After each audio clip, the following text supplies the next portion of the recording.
We are still in Douro Valley here in Portugal, and we want to talk about a great weekend we had in the Douro Valley and Porto, which was absolutely beautiful. So we actually, Michelle, for the first time on this trip, we decided to rent a car. We rented a car. We drove in Portugal. You drove in Portugal. It's interesting. A lot of roundabouts here in Europe. There are a lot of roundabouts. Yeah, I think at one point I left the airport. I went around like I was like Chevy Chase. You were like, look, kids, it's Big Ben. Yeah, we did a couple of times. So first stop was Douro Valley, known for its wine, and we rented an Airbnb for a couple nights there. So we started driving up, and the drive got more beautiful and more beautiful. So Ken asked me to use the camera and get some footage, which was good to have a job when these roads are very intense, winding, and heights. We've already talked about how I feel about heights.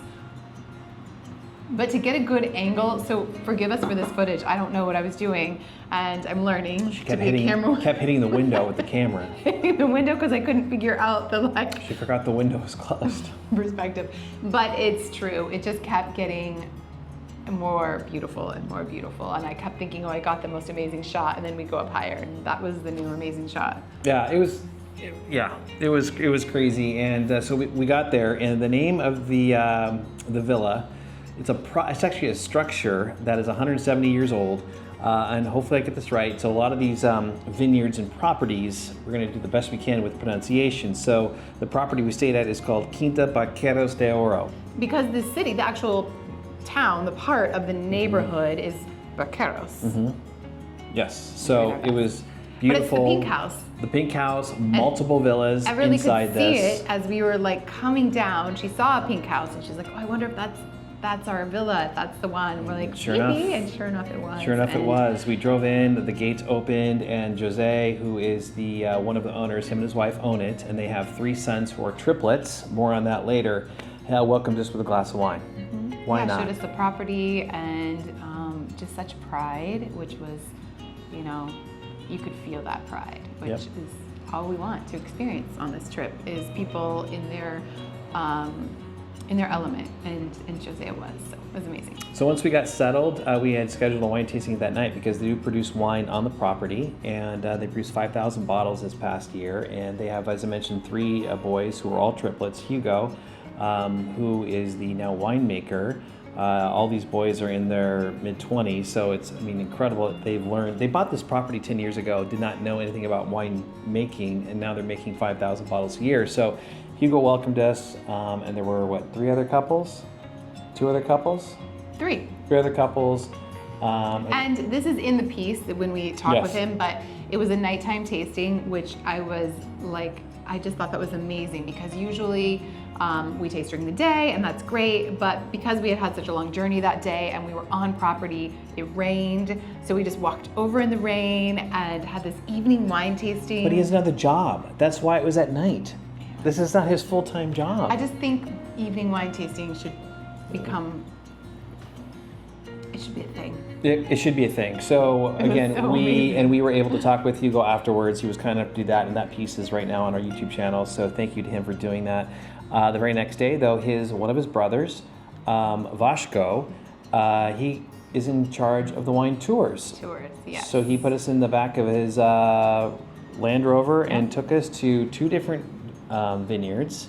Yeah, and as a side to that, the journey to one of the vineyards is a little further, still in Douro Valley, but we got to drive alongside the river and hear more history about the river, and as we saw things, we could ask questions, and he did an incredible job of giving us history and enough kind of anecdotal information, but so we could really feel like we understood more about the region, and that was very helpful because we actually didn't know that much about Douro Valley going into it. So it was a great education, and I'm intrigued. I want to learn more. We've scratched the surface. Yeah, and so we filmed him the whole time. So that's another piece that we're going to be putting together. Coming soon. We'll let him do the talking. We'll let him do the talking and give you the education on the Douro Valley. The first vineyard we stopped at, though, is one of the oldest in the Douro Valley. It was established back in 1716, Quinta do Vaiado.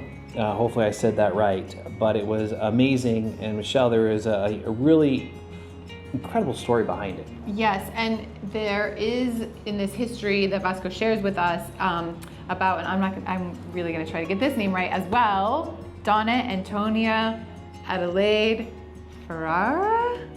Sure. And she has an incredible position in the history of the Douro Valley and owned this winery, and her family, lineage of her family, I think 6 generations later, now still owns part of this particular vineyard that we went to, which is incredible. Yes, and part of the wine tasting dealt with virtual reality. So we sat before, there was this great education prior to us tasting, and we did throw out a little video of Everly, who was filming us during this virtual reality. It's hilarious. We have these big masks on. So it was quite an experience. The wine was excellent. And then when we were done there, we moved to another vineyard that was in another region called the Vinho Verde region. And this is the highest vines in the region, 350 meters above sea level. You can do the math and later on as far as that goes with they make translation. Whites. Whites. All about whites, and they have one of the oldest vines, I think, anywhere, over 200 years old. We got to see that vine. Crazy. She's retired. The vine is retired. She made wine last year, but didn't make any wine this vintage. But we got to see her. But what about the property? What about, we got to do this by ourselves. This was solo. You went for a walk. I was hanging out with Ev and filming you guys. It was just had rain. The weather really took a turn when we were up in this area, so it was a bit kind of mystic and cool. Yeah, and this tasting room was unlike any other that I think we've ever been to before. It was actually on a swimming pool that a family uses who now owns the vineyard. Nobody else can stay there. They don't rent out the villas like where we stayed at. And it was all whites, as Michelle mentioned earlier. Evie's on a couch with her headsets on, watching a show. We are overlooking... As you do when you're a 7-year-old As you do when you're a 7-year-old wine tasting. So we overlooked this incredible valley, the sun, the clouds because of the rain. I mean, it was definitely breathtaking. It was amazing. So after that, of course, as you do after wine tasting, you get hungry. So we, in this small area of Douro, if I'm saying that correctly, there are just a few restaurants, and they recommended one for us.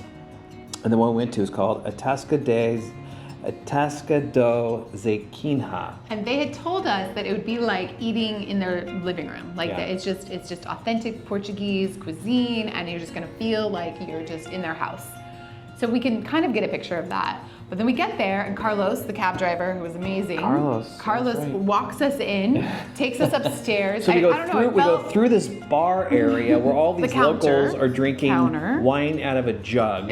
Yeah. And we're like, where are we? And he walks us past that upstairs, and we end up in a living room. So charming. Which is so charming. And I mean, VIP, when you are, come from some of the aspects that we've been in before, VIP feels a certain way, but this felt like family VIP. It was just so cool. It was so cool.